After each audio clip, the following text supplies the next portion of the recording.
Hello my lovely viewers, friends and family, সবাইকে good evening. তো আজকে একটা বিশেষ জায়গায় যাচ্ছি, তো চলো দেখে নেওয়া যাক আজকে আমরা কোথায় যাচ্ছি।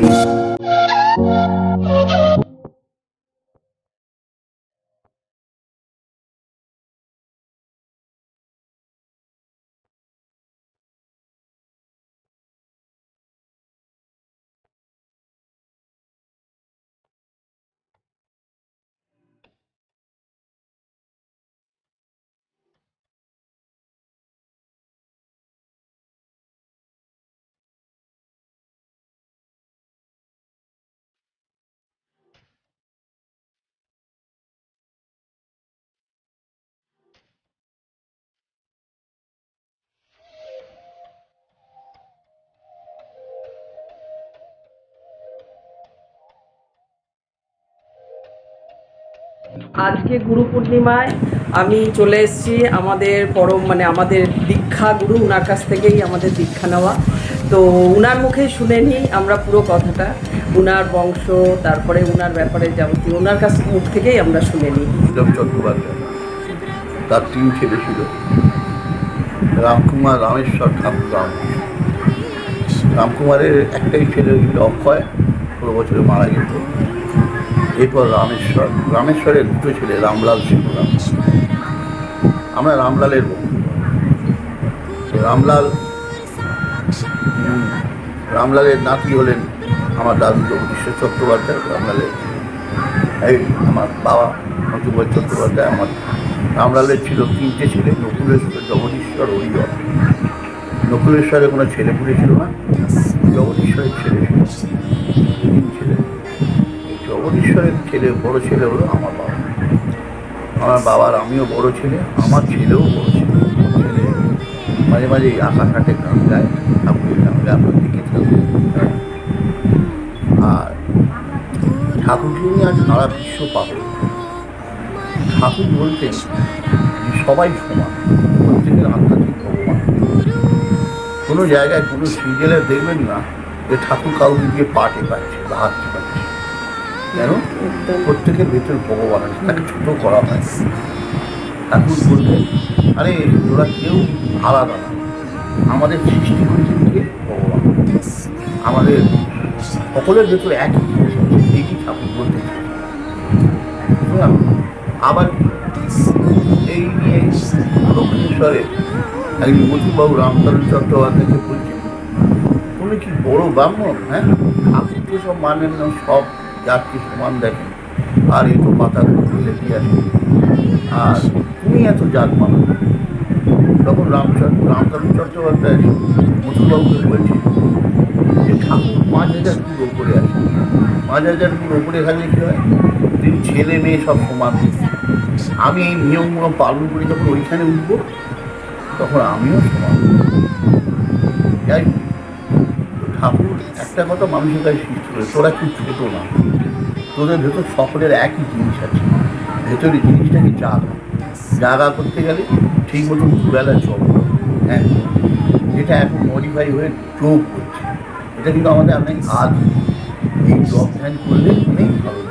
জব ধ্যান করে এই ঠাকুর, গোপালের মা রেগুলার ঠাকুরের জন্য সন্দেশ, ঠাকুর বলছে, ও গোপালের মা, তুমি সন্দেশ আনো কেন? বাড়িতে তরকারি হয় না, তুমি আনো। ও গোপাল, তুমি কি আমার হাতে তরকারি খাবে? কেন? তোমার তো সব হয়ে গেছে। তোমাদের সব মানে একটা মানুষ যেটা হয়, প্রথমে জব করে, তারপর খনিকে সমাধি হয়, নিজেকে হারিয়ে যায়, তারপর স্থায়ী, তারপর আসছে ভালোবাসে, যা দেখে তাই ভালো। গোপালের মা বলছে, ও ঠাকুর গোপাল, তুমি আজ আমায় কী শেখালে, কী জানালে? এই যে গোপাল ঠাকুর, প্রত্যেক মানুষের জন্মটা কেন?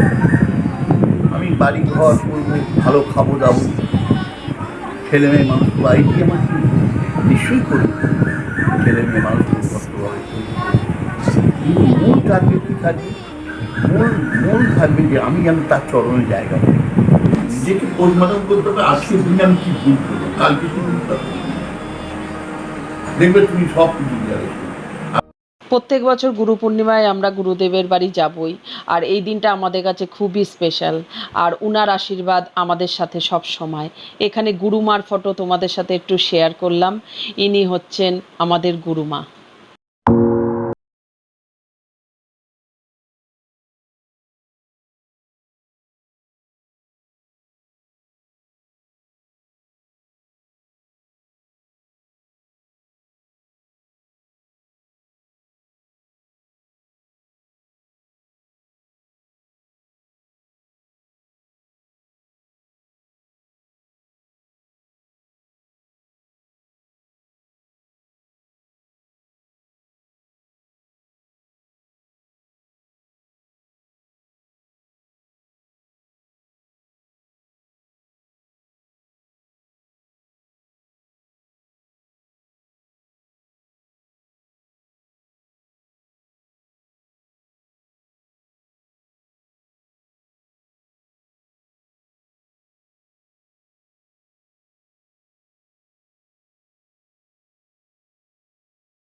গুরুদেবের বাড়ি থেকে ফিরলাম।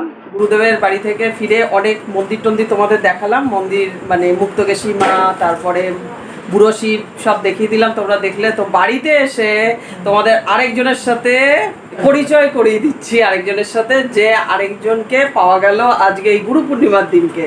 তো চলে এসো আজকে আমার সাথে, আমার ননদিনী। আমার ননদিনী।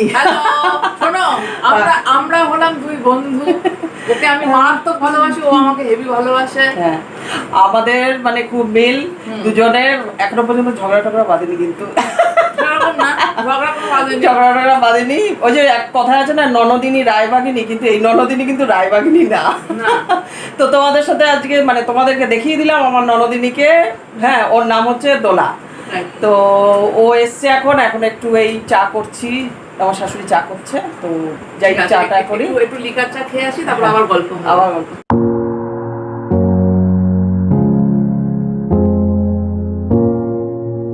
তো আজকে আমার ননদ এসছে, শাশুড়িকে দেখিয়ে দিই। শাশুড়ি চা করায় ব্যস্ত, শাশুড়ি এখন চা করছে।